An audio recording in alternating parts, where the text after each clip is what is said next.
I'm Avi Arditi. Roseanne Skirble is away. This week on WordMaster, pronunciation the North American way. Our guest is Colleen Myers. She teaches English to international teaching assistants at the University of Minnesota. She's also a co-author of a program for non-native English speakers called Pronunciation for Success. And success in pronunciation, Colleen Myers says, includes learning how North Americans position their mouth when they speak. It sounds silly, but one technique that I have my students do is to take a pen or a pencil and put it in their mouth so that they need to hold the pen or pencil between their teeth and then to speak English.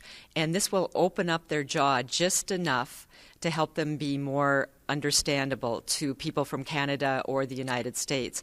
Right, you're holding a pen in your hand, and so when you talk about putting it in your mouth, obviously you mean putting it in lengthwise. Right. And, when you're talking, it forces you to keep your jaw open, and also it forces you to use your lips more actively. So, for instance, some speakers of other languages don't use as much lip movement as we do. So, for instance, Koreans tend to move their lips very little.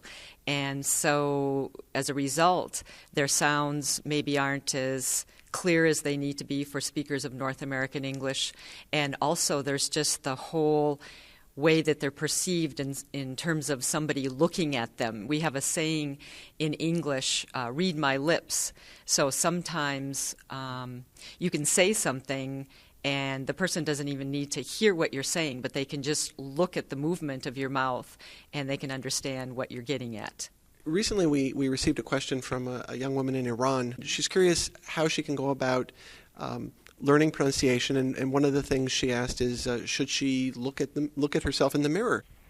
I think that that's a great idea, to use the mirror. In fact, with the students that I work with, we pull out the mirrors right away, because using a mirror is one of the ways in which non-native speakers of English can really get the sense of whether or not they're speaking like people from North America. So you could look at somebody in a movie and see the way that they're moving their jaw and how they're moving their lips, and then try to imitate that by using a mirror.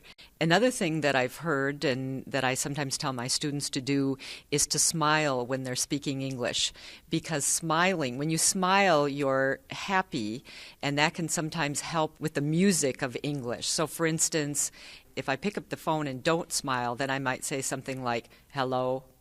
But if I'm smiling, I would more likely say something like, hello.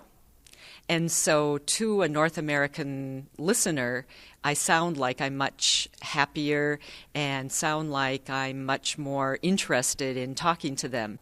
Now, you've talked about using movies as a way to see how actors and actresses move their mouths when they're speaking English. Are there any other ways that people can, let's say at home or in school, improve their pronunciation? Well, some other ways that they might be able to do that would be, for instance, if they have access to American music. Of course, it depends on the music, so you don't want to choose something that you have a hard time understanding, but some examples of music that I use with my students are, for instance, the theme from the movie Titanic.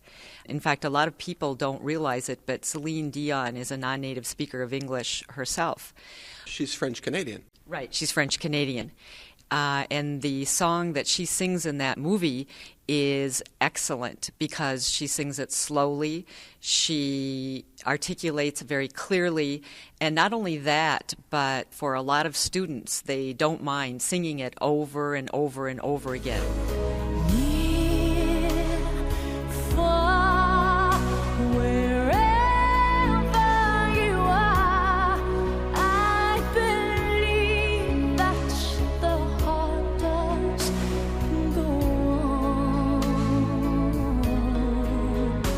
Colleen Myers teaches English in the International Teaching Assistant Program at the University of Minnesota, and she's one of the co-authors of a multimedia program called Pronunciation for Success from Aspen Productions. That's WordMaster for this week. Our email address is word@voanews.com, and our segments are online at voanews.com/wordmaster. I'm Avi Arditi.